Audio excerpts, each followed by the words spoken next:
How's it going, everyone? It's K-Lumid here, and today we are going to be talking about Hot Wheels Let's Race Ultimate Speed on the Nintendo Switch. And I'm going to be honest with you guys, this is probably my favorite Hot Wheels game since Stunt Track Challenge on the PS2. You know, I've played Hot Wheels Unleashed 1, I played Hot Wheels Unleashed 2, and I think they are good games, but I'm really attached to that PlayStation 2 style of Hot Wheels games. I liked being able to do tricks in the air and stuff like that, and this game gives me that. It gives me those tracks that are just really fun, really awesome, very cartoon-like, and it gives me the ability to do tricks in the air, which I love. Now, the tricks are pretty simple to do, and you don't really have a whole lot of control over them. Basically, you just press the left trigger whenever you're in the air, and it will either do like a front flip or it will do a spin.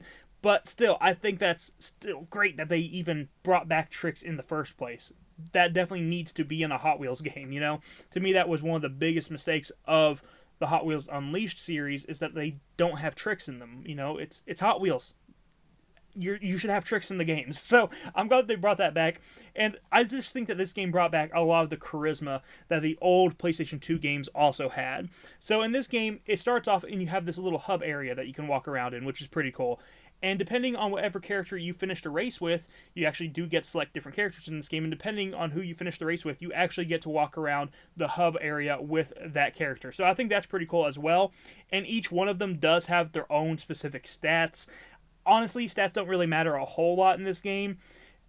You can pretty much use any racer with any car and you'll have no issue whatsoever. And speaking of the cars, you have a wide variety of cars in this game. You have a lot of awesome ones, and you have a lot that you can unlock. If you play through the main race camp mode with each character, you will actually unlock a car for each one of them, which is really cool. And you can use any of the cars for any of the characters as well. So that's just, again, really awesome. You also have a little bit of customization. I do wish you could change the colors. Unfortunately, you can't change the colors of the vehicles, but what you can do is you can add stickers to the vehicles, and the stickers will actually have different effects. So they will give you like different speed boosts depending on what you're doing. So some will give you a better speed boost for drifting, some will give you a better speed boost just whenever you're hitting the speed pads and stuff like that. So I like that idea. I think that's pretty cool. And one of the things that this game does that I've never seen any racing game do before is it actually lets you select a piece of the track before you race on it. So it will give you a bunch of options for these little stunt areas, and you can pick one of them and it will change the track, and it will add that piece that you selected onto the track before you even start the race, which is just awesome. I think that is such a cool, unique idea. I've never seen that done before, and it just feels right on brand for the Hot Wheels franchise. So I really like that idea.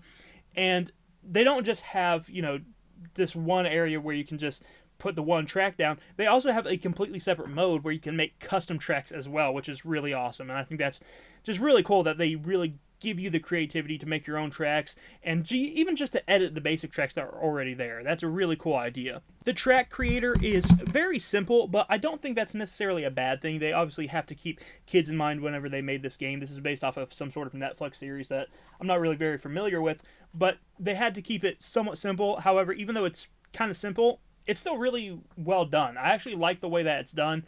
It reminds me a lot of how the auto build feature in Thrillville works, which is, I know that's going to be a very obscure reference, but it's kind of like that. You basically place down a special part of the track, you get to select special pieces, you set them down, and then it will auto-fill the track to the beginning to the end, and depending on what pieces you're adding, it will just keep doing that over and over and over again and expanding the track. And I think it's actually a really cool way of doing it, and it works very well. You can make some really cool tracks doing that.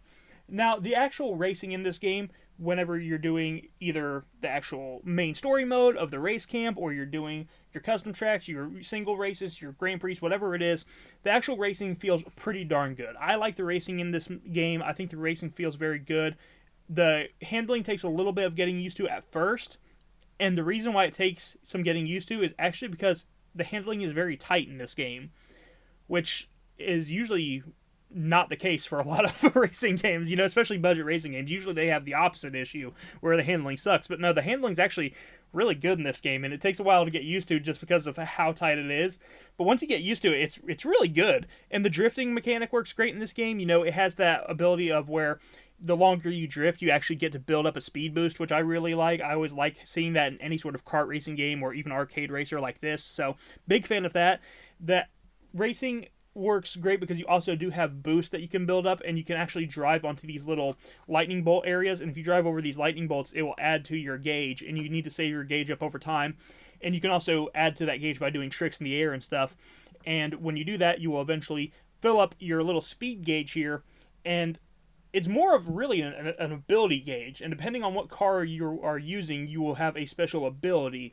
But they all have the perk of giving you extra speed. They all give you extra speed, and they usually will have like a little extra ability that they do where it's like this, there's a dinosaur one that will basically stomp, and it will basically stomp like a dinosaur, and it will shake the cars away from it and stuff like that. So there's some cool little abilities there, but the main thing that you're probably going to be using them for is the speed boost because you're probably not going to have to deal with the AI racers too much because this game is really easy. And that'd probably be the only place where I'd say that this game will lose some people is the fact that this game is really easy no matter what difficulty that you play on. You have 4 different difficulties through this game. You have easy mode, you have medium, hard, and then if you beat the game as one of the characters on hard mode, you will unlock expert mode for that specific character.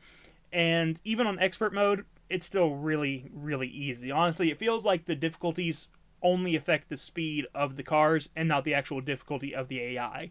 So I know some people won't like that. Me personally, I didn't really mind it too much because I still think that this is just a really fun game. I still really enjoy racing on the tracks and driving on the tracks.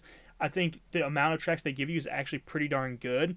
They give you 12 different tracks, but then there's actually even a few more in Grand Prix mode. Like if you go to Grand Prix mode, they have a few custom ones that they made themselves, which is really cool, and I like those ones. And you can, again, make your own courses as well, so you never really run out of tracks, especially because you can just keep building your own. And you have 8 different tracks that you can build. There's like slots for 8 different tracks, so you can build them. If you ever get sick of them, you can delete one and just build another one. So I really like that. So let's go ahead and talk about the graphics and the performance of this game. Let's start off with the performance. I think for the most part, the performance is good enough.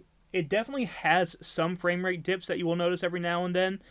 Nothing that would make it unplayable, but it is something that you would notice when playing on the original Switch. And I've heard that if you play this on the Switch 2, it has really good performance, but I only have the Switch 1 currently, so that's all I can judge it based off of.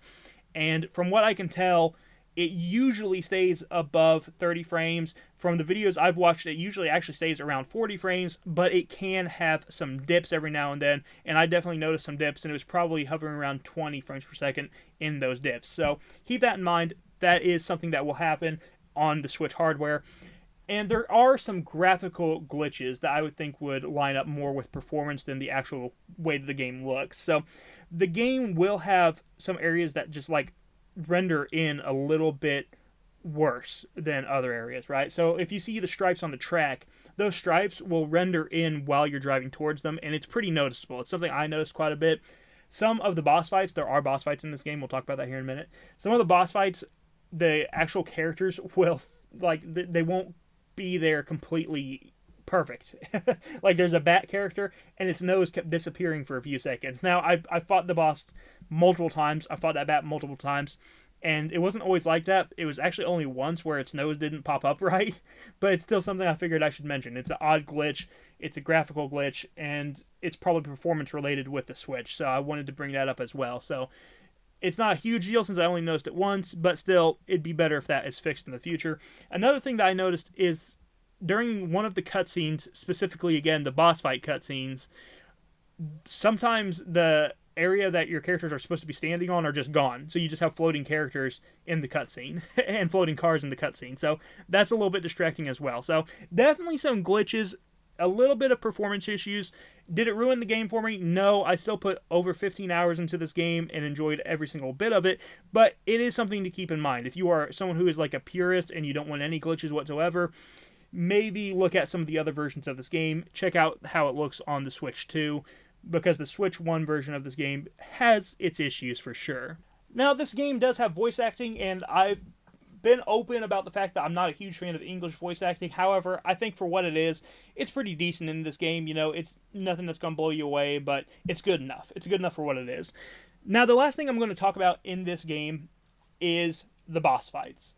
This game has boss fight races, and I think they're okay. I think they could be better, but for what they are, they're good enough, and it is very different, and you don't really see it in any racing games like this. So it will sometimes have a boss fight before the actual races, and these boss fights essentially are just one gigantic enemy.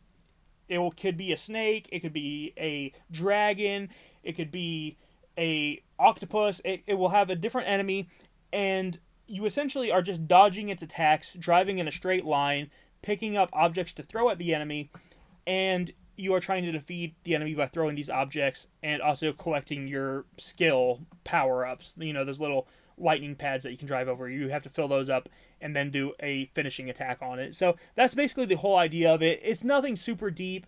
They just added it to be different, and I think it's okay for what it is. It's nothing that's going to blow you away, but at least they did try to do something, right? They tried to add a little bit more variety, and I do appreciate that. But overall, this game has a lot of variety. You know, whether it's the Grand Prix mode, the single races, the custom tracks that you can make, the race camp, you can do time trials. You know how I feel about time trials, don't like them, but they are there. There's plenty of stuff here to do. You can play through it multiple times, and it encourages you to do so you can unlock all of the cars, unlock all of the stickers, unlock multiple track pieces for the customization mode. There's just a lot of stuff here to enjoy, a lot of stuff here to keep you playing, and with my 15 hours of this game, I really enjoyed it. I think that this is honestly, in terms of just pure fun, this is the best Hot Wheels game that has come out in recent memory. You know, I haven't seen the show or anything like that. I'm not going to watch the show, have zero interest in it, but even without seeing the show or knowing anything about it, I still enjoyed this game, you know? You don't need to see the show. You just need to see that it's Hot Wheels, and you just need to see that it's a fun racing game.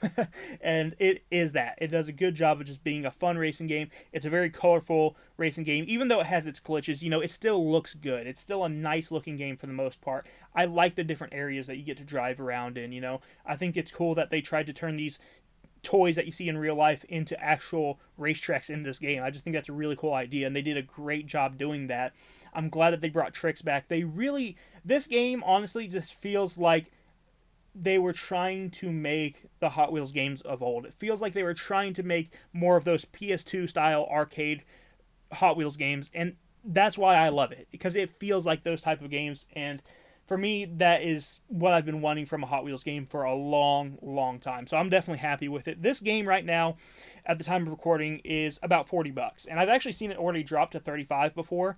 But honestly, even for $40, I think it's worth it. I mean, over 15 hours of gameplay I got out of this game, and I could still keep playing it. Like, I love this game. I just need to move on to other stuff for the channel, but I could keep playing this game. I think it is phenomenal, and it is definitely, in my opinion, worth the $40 price tag. If you do pick it up, I recommend picking up the limited edition, because you do get a nice bigger box with it, and it also comes with a Hot Wheels car in the packaging, and it's legitimately the same price as picking up the regular edition.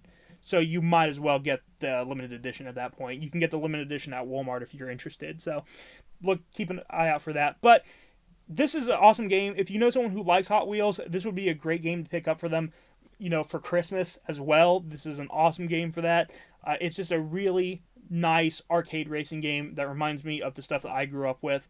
And as someone who collects Hot Wheels and enjoys the toy cars, I enjoy this game as well. I think this is a phenomenal game, and anyone who likes Hot Wheels, I feel like, will probably enjoy this game to a certain extent. So go check out Hot Wheels Let's Race Ultimate Speed. It's a very fun game. It's a very good game. Even with its glitches, it's still definitely worth picking up, in my opinion. I'll talk to you guys in the next one. You have a wonderful day. Bye-bye.